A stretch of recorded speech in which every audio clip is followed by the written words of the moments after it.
नमस्कार। स्वागत है आपका शौर्य क्लासेस में। आज हम जो चर्चा करने जा रहे हैं वो शॉक थेरेपी के परिणाम के ऊपर करने जा रहे हैं।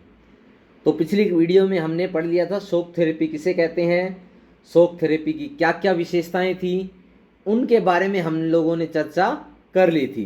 तो आज देखिए आगे बात करते हैं शॉक थेरेपी के परिणामों के ऊपर। तो परिणाम नंबर 1 परिणाम है आर्थिक परिणाम।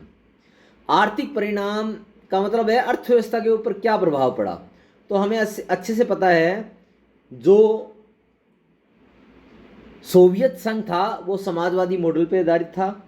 उसके अंतर्गत सभी उद्योगों के ऊपर राज्य का स्वामित्व था।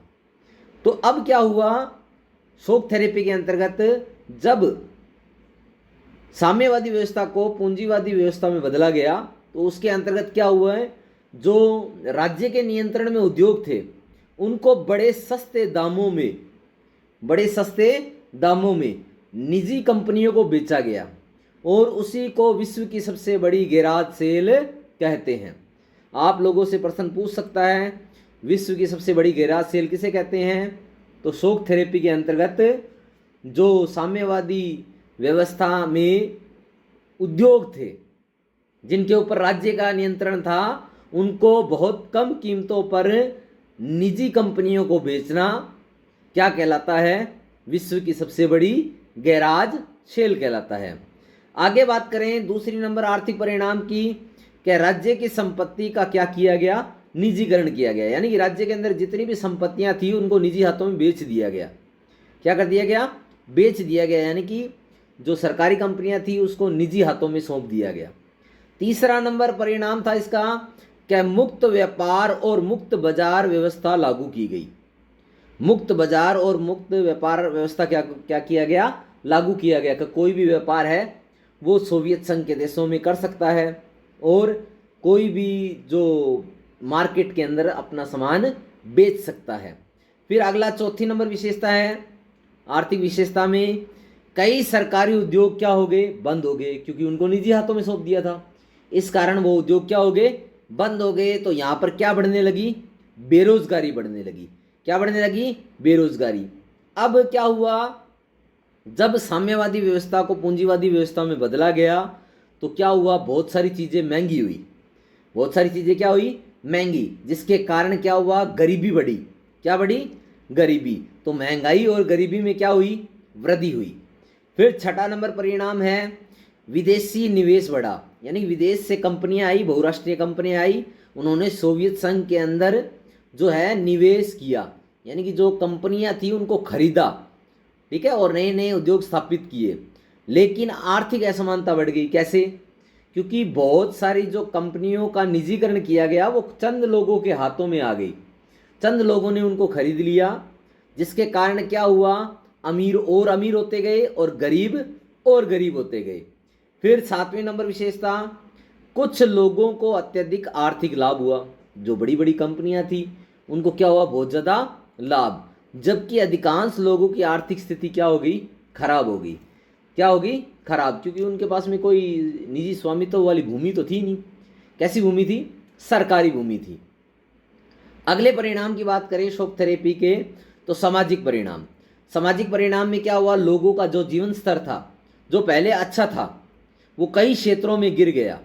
यानी बहुत सारे जो जीवन स्तर के अंदर जैसे शिक्षा, स्वास्थ्य, प्रतिव्यक्ति आय, उनमें लोगों को जो है सरकार के द्वारा सुविधाएं उपलब्ध कराई जाती थी, अब उपलब्ध नहीं कराई जा रही। तो उसके कारण क्या हो रहा है, लोगों का जीवन स्तर क्या होता जा रहा है, नीचे गिरता जा रहा है। फिर उसके बाद दूसरी नंबर बात करें, शिक्षा, स्वास्थ्य और अन्य सामाजिक सुरक्षा सेवाओं में क्या आई, कमी आई।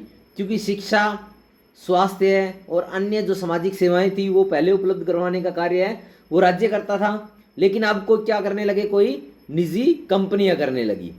फिर और उसके अलावा अमीर और गरीबों के बीच क्या बढ़ गई, खाई बढ़ गई। क्या बढ़ गई, खाई।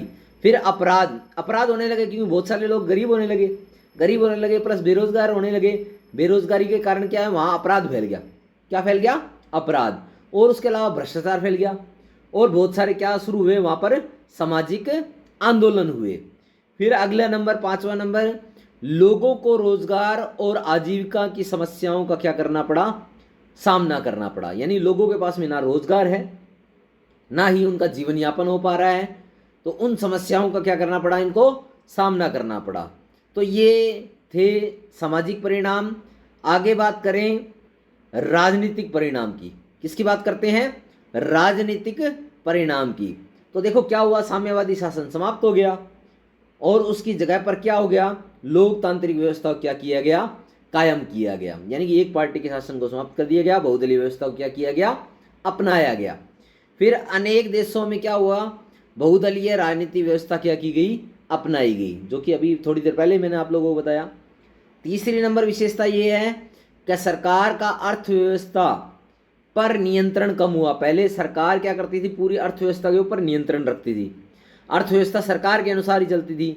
लेकिन अब निजीकरण कर दिया गया अर्थव्यवस्था का, तो सरकार का अर्थव्यवस्था के ऊपर नियंत्रण नहीं रहा। नियंत्रण किसका आ गया, बाजार का आ गया। किसका आ गया, बाजार का। फिर और उसके अलावा कई नए स्वतंत्र देशों का उदय हुआ। बहुत सारे देश ऐसे थे जो सोवियत संघ से अलग हो गए और नए देश बनाए। क्या किए, नए देश बनाए। फिर पांचवी नंबर विशेषता कि विश्व राजनीति में अमेरिका का प्रभुत्व बढ़ा। क्योंकि शॉक थेरेपी के अंतर्गत क्या हुआ, साम्यवादी व्यवस्था को किस में बदला गया, पूंजीवादी व्यवस्था में। और पूंजीवादी व्यवस्था का समर्थक कौन है, अमेरिका है। तो अमेरिका का प्रभाव बहुत ज़्यादा बढ़ गया और विश्व कितने ध्रुवीय हो गया, एक ध्रुवीय हो गया। एक ध्रुवीय का मतलब विश्व के अंदर एक ही महाशक्ति बच गई जिसका नाम अमेरिका था। अब देखिए मुख्य बात, शॉक थेरेपी ने साम्यवादी अर्थव्यवस्था को तेजी से किस में बदला, पूंजीवादी अर्थव्यवस्था में बदला। ठीक है, लेकिन इसके परिणाम मिले जुले रहे, इसके परिणाम मिले जुले रहे। तो उम्मीद करता हूँ आज की वीडियो आप लोगों को पसंद आई होगी। अगर आप लोगों को मेरी वीडियो पसंद आई तो चैनल को सब्सक्राइब करें, मेरी वीडियो को लाइक करें और ज़्यादा से ज़्यादा शेयर करें। बहुत बहुत धन्यवाद।